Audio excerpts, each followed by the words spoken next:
ఏమన్నా ఇంత రాత్రి అయింది, నిద్రపోకుండా ఈడేం చేస్తున్నావునా? మా వైఎస్ఆర్ కొడుకు వస్తున్నాడంట, ఆయన కోసం ఎదురు చూస్తున్నా అన్నా. కాదన్నా, మీ వైఎస్ఆర్ కొడుకు వచ్చి నీ ముందు నిల్చున్నా నీకు కనపడదు కదన్నా? అన్నా, నాకు ఆయన కనపడకపోయినా నేను ఆయనకి కనపడతా కదన్నా. నాలాంటోళ్ళు ఆయన వెనకాలన్నామని తెలియడానికే నేను ఇక్కడ ఉన్నానన్నా.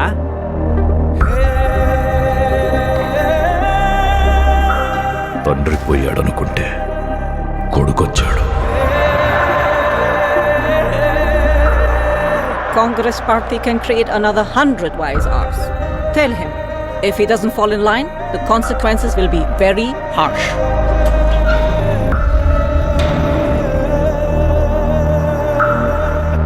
ఉన్నదంతా పోయినా పర్వాలేదు అని తెగించిన జగన్ లాంటోడితో యుద్ధం చేయడం మనకే నష్టం మేడం.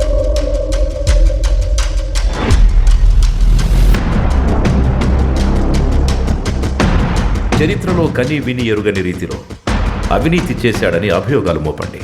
1,00,000 కోట్లని 1,00,000 సార్లు చెప్పించండి. ఒక అబద్ధాన్ని నిజం చెయ్యాలంటే అది మీడియాకి మాత్రమే సాధ్యం. If we can't defeat him, we can destroy him.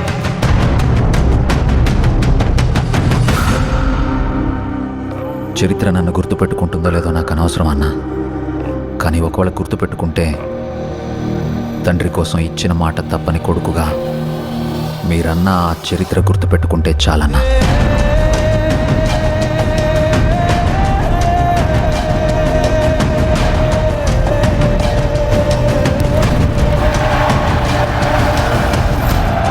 నాకు భయపడడం రాదయ్యా. నేనేంటో, నా రాజకీయం ఏంటో మీకింకా అర్థం కాకపోవచ్చు, కానీ ఒక్కటి గుర్తుపెట్టుకోండి, నేను వైఎస్ రాజశేఖర్ రెడ్డి కొడుకుని.